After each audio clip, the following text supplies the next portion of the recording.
In the area of IT, specialists, is there a particular lack of talent, would you say, within that arena, or do you think that's pretty much on the par with all the specialist areas? I think rather than lack of talent, there are a lack of certain skills in the IT sector. We've seen that through our membership, and I've seen that myself. I'm recruiting for an IT role at the minute, and I'm comparing notes with my fellow CEOs. I'm a Vistage member in a Vistage group, so I have the same issues. And what we see generally for IT support personnel, for IT managers, network managers, system managers, and so on, is they've got the technical qualifications, the certifications, if you like. They've got experience in certain technologies, in certain projects. What they're lacking, and significantly, is communication skills, written, verbal, presentation skills, the ability to translate something into business, commercial speak rather than technical speak. We find that across the board. We find that in graduates coming out of university. We find that in guys who've been in the industry 20 odd years. They're good at the technical stuff. They know what they're doing technically, but they struggle to communicate and they struggle to interact and engage with non-technical staff. And I think that's an issue that the industry still hasn't solved. They say, a lot of people I've spoken to, for example, say that women tend to be better at that communication, the softer skills, the softer side of IT. Unfortunately, we seem to have a bit of a shortage of women in IT. Have you any thoughts yourself on why that might be? Yeah, in my previous roles, years and years ago, this was an issue then, and still is, I think. And I think, more has to be done at school level, from primary school, not even, high school or senior school, but from primary school, to make the industry more attractive to females, to women, to make the job roles more interesting to women. And the whole industry just needs to be more attractive. I think mobile technology's helped, the whole social media thing has helped, but it's still not enough. Women, young girls, they just don't see IT generally as a route. They see it still as a male-dominated route. And so I think the industry as a whole, vendors, hardware, software, bodies like the BCS and so on, need to be more active.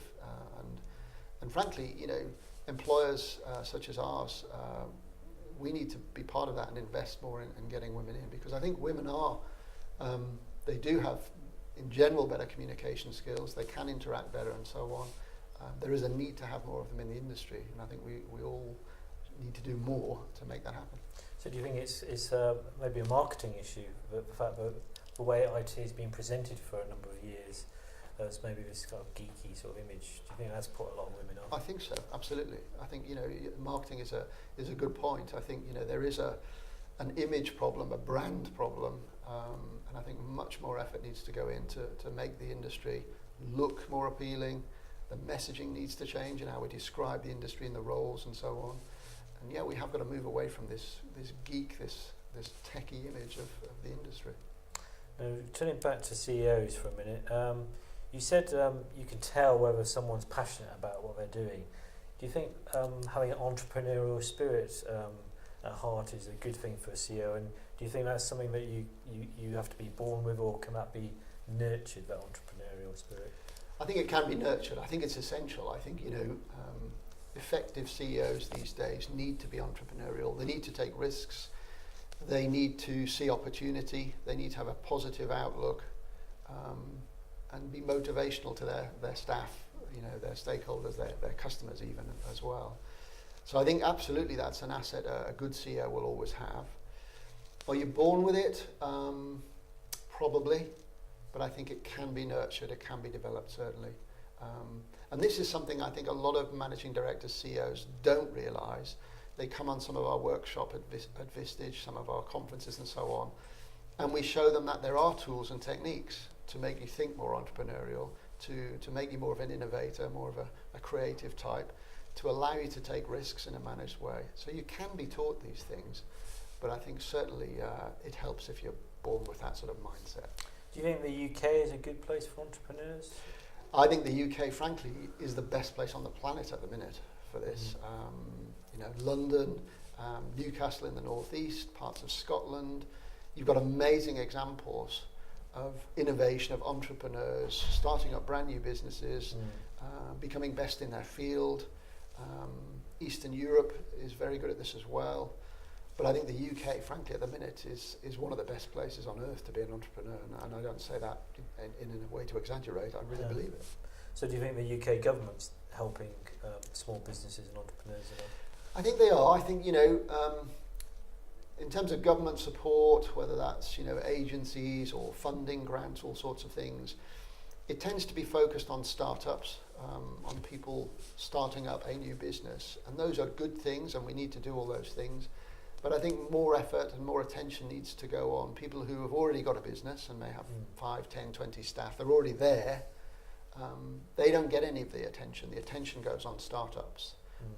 And I think more needs to be done to help the people who are already in business to get better at that, to grow their business, to add another 2 or 3 staff and so on. And I think the UK would benefit more if there was more attention paid to that. Now we hear quite a lot in the news about various projects failing, a lot of them are IT projects. Do you have any advice to give project managers of things you've learned over the years about how to better manage projects and bring them to a healthy fruition? I think one of the main things I've seen, and I've been involved in a few myself, is small is better. Big is not always beautiful. So very large projects, whether that's in their size, their scope, tend to fail more often than not. So if you can break something down into small chunks that have got very clear deliverables, shorter time scales, you can test the output and then decide to move on or not. To me, that's one of the fundamental routes to success. Small steps, fast results, then move on to the next.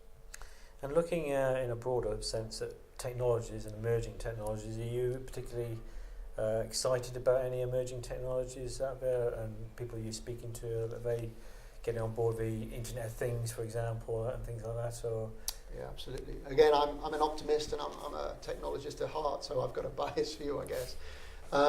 Several things, mobile technology, fantastic, changing business practices all over the planet, lots of new opportunities for traditional business, lots of new opportunities for entrepreneurs, for startups, for developers, fantastic. The cloud, again, it gives businesses new ways to do things. They can be much more agile, they can scale up much, much faster. Great opportunities, they can disrupt their entire industry in some cases, so fantastic. The Internet of Things, I think people haven't really grasped yet the sheer implication of this, what's coming in the next, say, 5 to 10 years. I think it's going to present some amazing opportunities. I think the UK, again, is superbly positioned to take advantage of this. I think it will spawn a whole wave of new manufacturers of pieces of hardware. I think we've spent the past 10 to 20 years focusing on software, being the tech industry, and maybe mobile has come along. But I think the Internet of Things will fuel a new hardware race of gadgets and devices that are part of the Internet of Things. So I think that's going to be an exciting time, probably in the next 5 to 10 years. So for yourself, what's been the most interesting, exciting technology that's come out in the last, say, 5 years? What would you say? For me, if I put my sales and marketing hat on, it's the whole sales and marketing automation technologies, not just basic customer relation management systems, CRMs, contact management, but marketing automation. The ability for an organization to see what their customers are doing across social media, see what they're engaging in, see what they're clicking on, see what they're interested in, and build up this very detailed profile of why is a prospect or a customer engaging with you, what route did they take, what are they really interested in, and then personalizing the whole sales process to that. I think that's been a fantastic step forward, and I think it changes the game, frankly. Now, BCS has a bit of a bugbear about professionalism in the IT industry, because obviously, unlike a lot of professions like medical and law and plumbing and whatever, where they have their own set of standards which people have to pass exams on a regular basis to keep in their own jobs, sort of thing.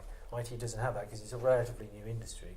Do you think that maybe government should be doing more to make it mandatory to have reach a certain level of competence, or would it be kept as a voluntary sort of code of practice within the industry?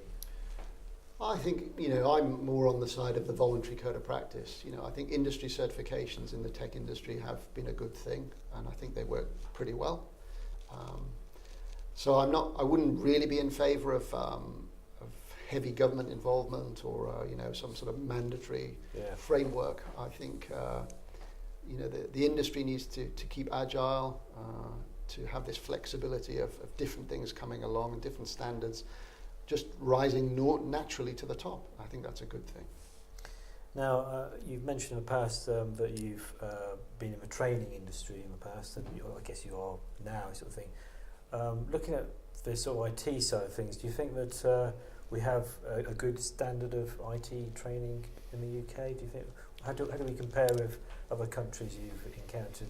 I think it varies. I think some of our learning methods or training methods in the UK are still quite traditional, and I think there is scope for bringing some of them a bit more up to date, using more of the technology itself. More of the distance learning, the open learning, the social learning platforms.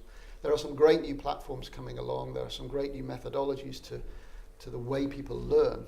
And I think some of our schools, colleges, universities have yet to catch up with some of those. And for me, there's still a little bit too much of the traditional chalk and talk or lecture hall, putting 100 students in a room to write down notes. Is not really, I think, an effective way of learning today. So are you impressed with things like the Raspberry Pi, for example, which is now being integrated more into schools? Yeah, I think that's a great initiative, and I think more things like that, the focus on coding and teaching all people how to code and what coding is and how it's in everything these days, having a grasp of what coding is and what the principles are. So things like Raspberry Pi, platforms such as lynda.com, Treehouse, a lot of YouTube free videos out there to teach how to do things. And I think that's where, the younger generation, the Gen Y or the Gen Z or whatever, they're just used to going online and finding learning. They don't wait, and they get very frustrated if you say to them, well, you're going on a course in 6 weeks' time. That's outrageous. It's very last century, isn't it? It is. Why would you do that? You can get online now and learn that.